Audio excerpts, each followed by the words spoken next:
हम पढ़ने वाले हैं, शुरू करने वाले हैं कि क्वाड्रिलेटरल का प्रकार। ठीक है, कितने प्रकार के क्वाड्रिलेटरल होते हैं, क्वाड्रिलेटरल का कितने टाइप्स होता है। ठीक है, तो सबसे पहले हम शुरू करते हैं पैरेललोग्राम, दूसरा नंबर पे रोम्बस, तीसरा नंबर पे रेक्टेंगल, चौथा नंबर पे स्क्वायर और पांचवा नंबर पे ट्रेपीजियम। ठीक है, इस सबको हम बारी बारी से एक एक करके समझेंगे और इसके विस्तार से इसके पूरे प्रॉपर्टीज के बारे में, ठीक है, इसके क्या क्या विशेषता इसके अंदर, सबको हम बारी बारी से एक एक करके हम इसमें समझने का काम करेंगे। तो सबसे पहले शुरू कर रहे हैं पैरेललोग्राम। ठीक है, पैरेललोग्राम का हिंदी होता है समांतर चतुर्भुज, यानी कि आमने सामने की भुजा क्या हो, बराबर हो। ठीक है, आमने सामने की भुजा बराबर के साथ साथ क्या हो, पैरेलल हो। पैरेलल हम समझा, पैरेलल का मतलब क्या होता है, एक दूसरे का क्या होना चाहिए, समांतर। मान के चलो कि वैसी दो रेखा, वैसी दो लाइन जो एक दूसरे के आमने सामने क्या हो रहा है, निरंतर बढ़ रहा है, लेकिन कोई भी एक ऐसा पॉइंट पर जाके आपस में मीट ना करे, मिले ना, एक समान दूरी पर एक दूसरे एक दोनों क्या करे, बढ़ते रहे। अब कहां तक बढ़ेगा उसका कोई ठीक नहीं, वैसे लाइन को हम क्या बोलते हैं, पैरेलल लाइन। ठीक है, तो वही से क्या हुआ, एक कॉन्सेप्ट निकला, चार पैरेलल लाइन को आपस में क्या कर दिए, हम मिला के बंद फिगर बना, जिसका नाम हम दे दिए पैरेललोग्राम। पैरेललोग्राम की आकृति ऐसी होती है, समझ लीजिए। ठीक है, इसमें दो डायगोनल होता क्या कि इस चतुर्भुज है, तो चतुर्भुज का हम विशेषता बता दिए शुरू में कि चार गो साइड, चार गो एंगल, दो गो diagonal, adjacent angle, adjacent side, सब कुछ हम समझाएं। अब हम यहाँ पर प्रॉपर्टीज का बात कर लेते हैं। सबसे पहला बात क्या करता है कि इसके जो साइड का जो लंबाई होता है ना, आपस में क्या रहता है, बराबर रहता है। क्या रहता है, इक्वल रहता है, यानी कि ए भुजा के बराबर होगा, और प्लस में क्या रहेगा, पैरेलल भी होगा। ठीक है, बराबर के साथ साथ क्या रहेगा, पैरेलल भी होगा, एक दूसरे के पैरेलल के साथ साथ क्या होगा, इक्वल होगा। और ये भुजा आमने सामने का भुजा बराबर और पैरेलल दोनों रहेगा। ठीक है, तो पहला प्रॉपर्टीज, पहला विशेषता ये था। अब दूसरा विशेषता क्या कह रहा है कि जी इसका जो एंगल का जो मान होगा, अपोजिट एंगल का, मान के चलिए ए एंगल और ए एंगल एक दूसरे का हमेशा बराबर होगा।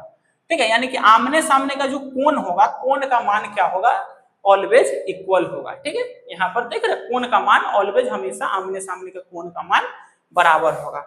अब तीसरा नंबर पर क्या बात करता है कि जो एडजेसेंट एंगल होगा ना, एडजेसेंट एंगल हम समझा दिए क्या होता है, बताने की जरूरत नहीं है, यानी कि एक ही भुजा पे, कॉमन भुजा पे बनने वाले दो एंगल एडजेसेंट कहलाती है। तो एडजेसेंट एंगल का जोड़ हमेशा कितना डिग्री के बराबर होगा, 180 डिग्री के बराबर होगा। जैसे पी जोड़ एंगल आर जोड़ एंगल क्यू बराबर 180 डिग्री, एंगल क्यू जोड़ एंगल पी बराबर 180 डिग्री, एंगल पी जोड़ एंगल एस बराबर 180 डिग्री, एंगल एस जोड़ एंगल आर बराबर 180 डिग्री। हमेशा एडजेसेंट एंगल का जोड़ 180 डिग्री के बराबर होगा। ठीक है, और इसका जो डायगोनल होता है एक दूसरे को क्या करता है, बाइसेक्ट करता है। क्या करता है, काटता है। डायगोनल बोले तो ई छोर से एक कोना से दूसरे कोना तक की ली गई जो खींची गई रेखा होती है उसको डायगोनल बोलते हैं। तो एक दूसरे को बाइसेक्ट करेगा कितना पे, पॉइंट ओ पे। अब समझिए ध्यान से, जो डायगोनल है, मान के चलिए कौन कौन सा इसमें डायगोनल है, पी आर और एस क्यू, दो डायगोनल है। ये दो डायगोनल एक दूसरे को कितना पे, ओ पे बाइसेक्ट कर रहा है। जब ये डायगोनल बाइसेक्ट करता है ना, तो बाइसेक्ट करने पर जो पॉइंट पे बाइसेक्ट करेगा, तो यहां से डायगोनल दो टुकड़ा में बट जाएगा। एक टुकड़ा हो जाएगा ओपी, एक टुकड़ा हो जाएगा ओ आर, फिर इधर से एस ओ और फिर ओ क्यू, चार टुकड़ा बटेगा। तो आमने सामने का जो लाइन का जो टुकड़ा बनेगा, वो टुकड़ा आपस में क्या रहता है, इक्वल होता है। जैसे हम यहाँ पर देखिए, हम लिखे होंगे ओपी बराबर ओ आर, यानी कि ओपी क्या होता है, एक दूसरे के ओ आर के बराबर होगा। अब फिर ओ एस बराबर ओ क्यू, यहाँ पर हम लिखे हुए हैं। ठीक है, तो ये एक विशेषता थी। ठीक है, किसका, पैरेललोग्राम का। अब अगला हम आपको बताएंगे रोम्बस। अब हम बात करने जा रहे हैं किसका, रोम्बस का। ठीक है, रोम्बस को हिंदी में हम विषम कोण बोलते हैं। ठीक है, और रोम्बस ना क्वाड्रिलेटरल का ही एक क्या है, हिस्सा है, जिसकी सारी भुजा क्या होती है, आपस में बराबर होती है। तो कहिएगा सर आगे तो स्क्वायर पढ़ाइएगा, तो स्क्वायर का भी तो सारा भुजा बराबर होता है। तो स्क्वायर और रोम्बस में बहुत अंतर है। क्या अंतर है, ध्यान से देखो, यही को अभी बता देते हैं। स्क्वायर जो होता है ना, जिसको वर्ग बोलते हैं, तो उसकी जो भी भुजा होती है एक दूसरे पर परपेंडिकुलर होती है, लेकिन रोम्बस का ऐसा नहीं होता है। ध्यान दीजिएगा, रोम्बस का यहाँ पर जो भी वर्टेक्स पे जो भी एंगल बनता है वो 90 डिग्री का नहीं होता, ये अंतर है। इसीलिए रोम्बस और स्क्वायर अपने आप में अंतर, लेकिन रोम्बस और स्क्वायर में क्या सेम है, तो भुजा इसका भी सेम रहता है, स्क्वायर का भी सारे भुजा बराबर होती है। और रोम्बस ना अब एक प्रकार का मान लीजिए तो पैरेललोग्राम का ही प्रकार है। कैसे है, क्योंकि इसकी आमने सामने की भुजा पैरेलल भी होती है। ठीक है, बात समझ में आ गया? तो अब समझिए कुछ बात को, प्रॉपर्टीज का बात कर लेते हैं। सबसे पहला प्रॉपर्टीज क्या है रोम्बस का, कि इसकी सारी भुजा का जो लंबाई होता है ना, रोम्बस का सारे भुजा का लंबाई वो क्या होता है, आपस में इक्वल होता है। यानी कि P Q, Q R, R S, S P क्या है, आपस में इक्वल है। पहला नंबर बात। दूसरा नंबर बात कि आमने सामने का जो एंगल होगा ना, आमने सामने का जो एंगल होगा, आमने सामने का जो एंगल है वो आपस में क्या है, बराबर होता है।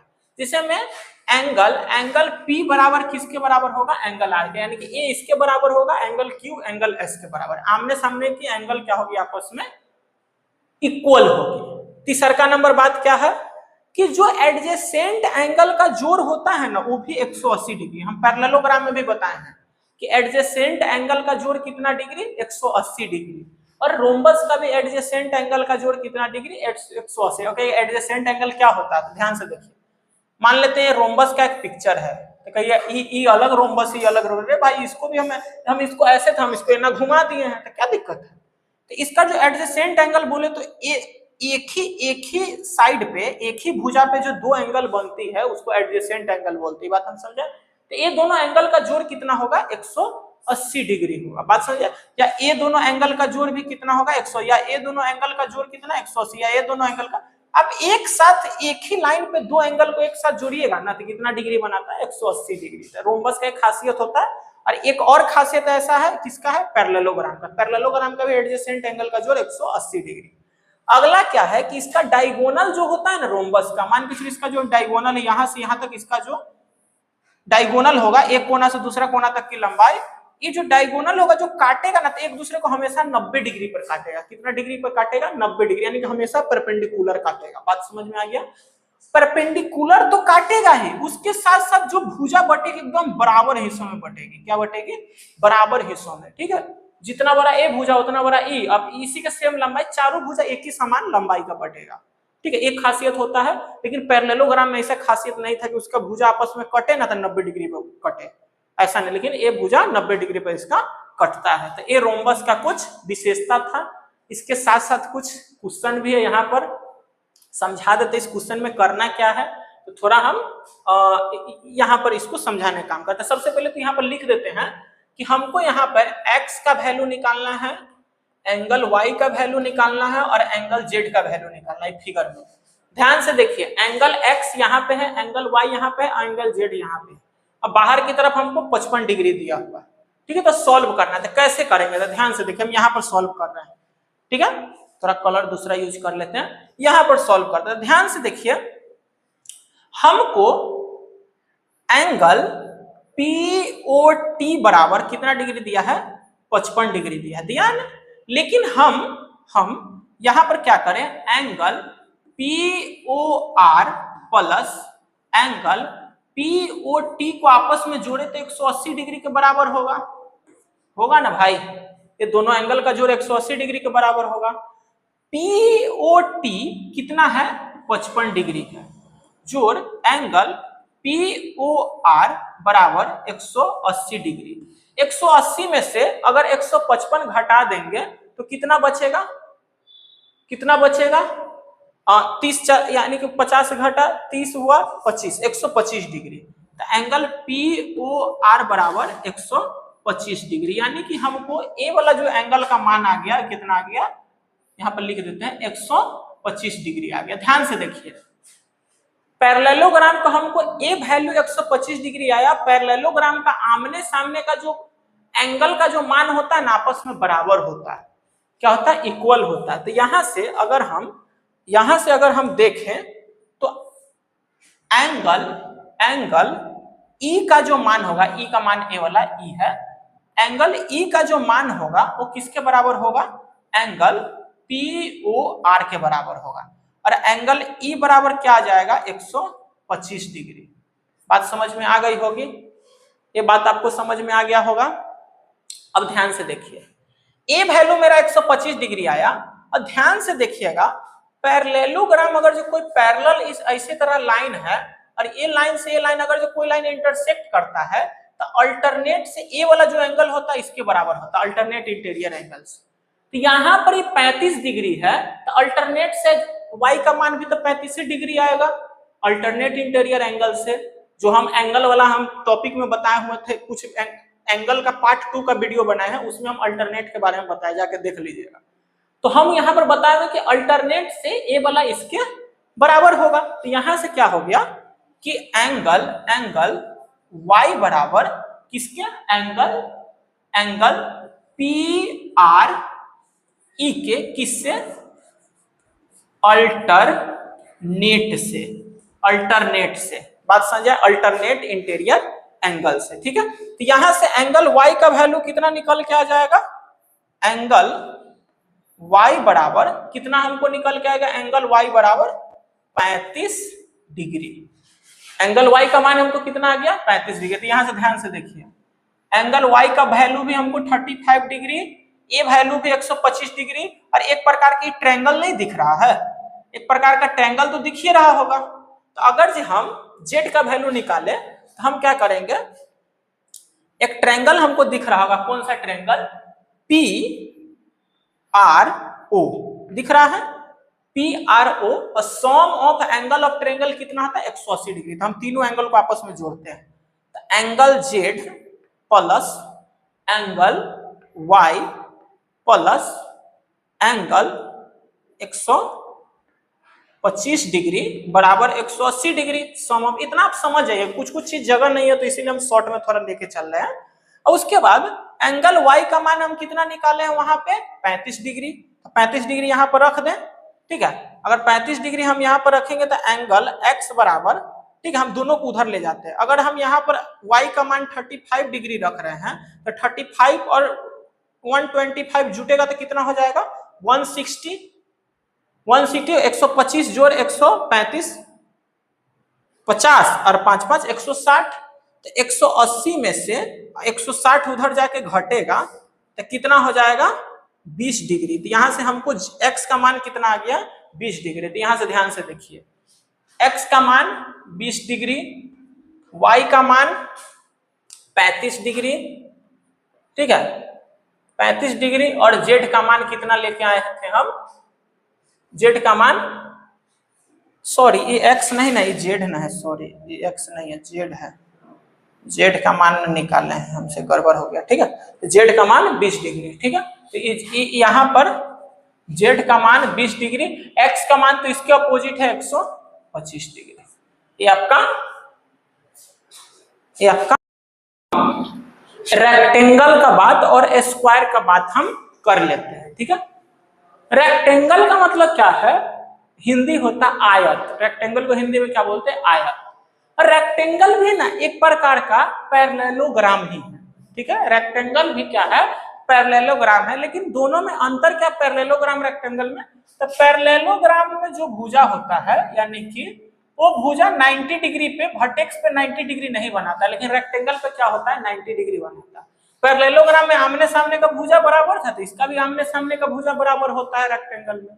बात समझ में क्या, लेकिन इसमें क्या अंतर है, क्या एक खासियत है कि इसका जो भी भुजा वो एक दूसरे पर 90 डिग्री का कोण बनाता है। ठीक है, तो इसका कुछ विशेषता बात कर लेते हैं।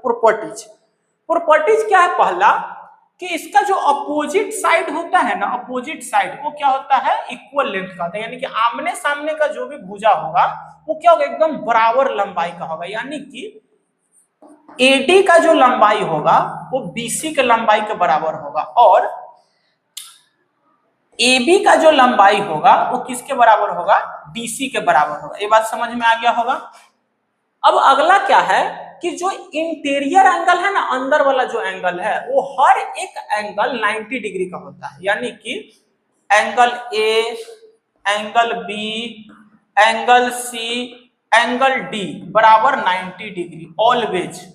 ठीक है, इसको नापने पर हमेशा अंदर का एंगल हमेशा कितना डिग्री का रहेगा 90 डिग्री का रहेगा। उसके बाद कह रहा है कि इसका जो डायगोनल होता है ना, डायगोनल यानी कि ई कोना से ऊ कोना तक की जो लंबाई है, जो लाइन है जिसको हम विकर्ण भी बोलते हैं हिंदी में, वो क्या होता है, आपस में इक्वल होता है। यानी कि एसी लाइन किसके बराबर होगा, बीडी के बराबर होगा। बात समझ आ गया। और डायगोनल जो एक पॉइंट मान लो, वो पॉइंट पे जो काटता है एकदम बराबर हिस्सों में काटेगा। यानी कि एओ जो किसके बराबर होगा, ओसी के बराबर होगा, और बीओ किसके बराबर होगा, ओडी के बराबर होगा। ठीक है। यानी कि जो इसके भुजा जो वो पॉइंट पर कट रहा है, जो डायगोनल यानी विकर्ण, यानी कि जो दो टुकड़ा में बट रहा है, दोनों टुकड़ा आपस में इक्वल रहेगा। ठीक है। दोनों टुकड़ा आपस में क्या रहेगा, बराबर रहेगा। बात समझ में आ गया होगा। ये था रेक्टेंगल की खासियत। खासियत याद रखिएगा तभी आपको क्वेश्चन में बनाने में हेल्प होगा। ठीक है। अब अगला बात कर लेते हैं स्क्वायर। स्क्वायर का हिंदी वर्ग होता है। ठीक है। ये अपने आप में बहुत ही खास है। ये रेक्टेंगल और स्क्वायर बहुत ही खास है। खास क्यों है, तो हम जब मेंसुरेशन का 3D पार्ट पढ़ाएंगे ना, वही में हम आपको क्यूबाइड और क्यूब पढ़ाएंगे, तो वही में हम आपका इसका खासियत समझाएंगे कि इस स्क्वायर का क्या खासियत है और रेक्टेंगल का क्या खासियत। ये अपने आप में बहुत ही खास है दोनों। ठीक है। तब समझिए स्क्वायर क्या है। स्क्वायर का हिंदी क्या होता है, वर्ग होता है। अब एक क्या है तो समझिए, स्क्वायर है ना, जो स्क्वायर एक प्रकार से रेक्टेंगल ही है। ठीक है। स्क्वायर क्या है, रेक्टेंगल है। ठीक है। लेकिन कोई स्क्वायर, ध्यान से देखिएगा, कोई रेक्टेंगल स्क्वायर कहलाएगा, लेकिन कोई स्क्वायर या सॉरी कोई स्क्वायर रेक्टेंगल बन जाएगा, लेकिन कोई रेक्टेंगल स्क्वायर नहीं कहलाएगा। क्यों नहीं कहलाएगा, तो ध्यान से देखिए। स्क्वायर के पास क्या होता है, चारों भुजा है। ठीक है। और चारों भुजा बराबर भी है। ठीक है। और उसके साथ साथ इसका जो वर्टेक्स पे जो बनने वाली एंगल ये 90 डिग्री है। तो हम मन है तो हम ये भुजा को क्या मान लेंगे, लंबाई मान लेंगे, ये भुजा को चौड़ाई मान लेंगे। ठीक है। लंबाई और चौड़ाई मान लेंगे। तो स्क्वायर में क्या होता है, लेंथ और ब्रेथ क्या होता है, इक्वल होता है। लेकिन रेक्टेंगल में क्या होता है, लेंथ ब्रेथ के इक्वल नहीं होता। इसीलिए कोई भी रेक्टेंगल स्क्वायर नहीं कहलाएगा, लेकिन कोई स्क्वायर क्या कहला सकता है, रेक्टेंगल कहला सकता है। बात समझ में आया। हाँ, दोनों में ज्यादा अंतर नहीं है, सिर्फ लंबाई चौड़ाई का अंतर है। इसका लंबाई चौड़ाई सेम होता है, इसका लंबाई चौड़ाई में डिफरेंस होता है। बात समझ आ गया। दोनों में कुछ खास अंतर नहीं है। अब समझो कुछ प्रॉपर्टीज का बात कर लेते हैं। तो इसका जो स्क्वायर का ना जो सारा साइड होता है वो आपस में इक्वल होता है। क्या होता है, इक्वल होता है। लेकिन रेक्टेंगल में क्या था कि आमने सामने का यानी कि साइड खाली बराबर होता था, लेकिन स्क्वायर में सारा साइड बराबर होगा। जैसे में इसमें साइड का नाम दिया हुआ है, पी क्यू बराबर होगा किसके, क्यू आर के, क्यू आर बराबर होगा एस आर के, एस आर बराबर होगा पी एस के। ये सब साइड आपस में इक्वल कहलाएगा। ठीक है।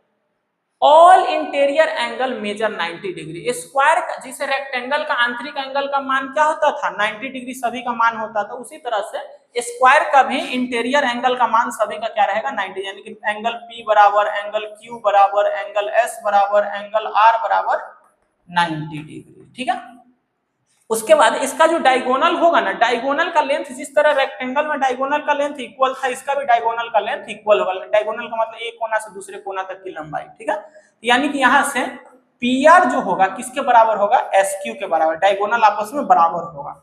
और एक और बात कि रेक्टेंगल में जो डायगोनल आपस में बाइसेक्ट करता था ना, यहाँ पर 90 डिग्री नहीं, लेकिन स्क्वायर में जो डायगोनल बाइसेक्ट करेगा जो पॉइंट पे 90 डिग्री का कोण बनाएगा। याद रखना है बात को, कितना डिग्री का, 90 डिग्री का कोण बनाता। तो इसका जो डायगोनल होता है जो पॉइंट में बाइसेक्ट करता है, कितना डिग्री का कोण बनाएगा, 90 डिग्री का कोण बनाएगा। तो ध्यान से देखिए यहां से, तो यहां से हम क्या बोलेंगे कि इसका डायगोनल है कितना डिग्री का कोण बना रहा है, 90 डिग्री की। यानी कि मान लेते हैं एसक्यू लाइन है, वो लाइन पर क्या कौन सा परपेंडिकुलर लाइन बना रहा है, पीओ परपेंडिकुलर बना रहा है। और हम अगर ये मान ले कि पीआर जो लाइन है उस पर परपेंडिकुलर कौन बना रही है, परपेंडिकुलर का साइड होता है, ध्यान दीजिएगा। पीआर जो लाइन है उस पर कौन परपेंडिकुलर बना रहा है, तो ओक्यू परपेंडिकुलर बना रहा है। ठीक है। और उसके साथ साथ 90 डिग्री तो बाइसेक्ट करवे करेगा, उसके साथ साथ हर एक डायगोनल जो भाग से कटेगा आपस में इक्वल होगा। क्या होगा, इक्वल होगा। ये एक खासियत है इसका। ठीक है। तो आज के लिए ये इतना ही था रेक्टेंगल और स्क्वायर का। ठीक है। अगला क्लास में बच गया है मेरा यानी कि ट्रेपीजियम और इससे रिलेटेड क्वेश्चन, तो लास्ट क्लास वो हो जाएगा, उसके बाद पूरा क्वाड्रिलेटरल खत्म हो जाएगा। ठीक है, उसके बाद सोच रहे हैं या तो मेंसुरेशन पढ़ा या तो सर्कल पढ़ा। ठीक है, वेट कीजिएगा। धन्यवाद, खुश रहिए।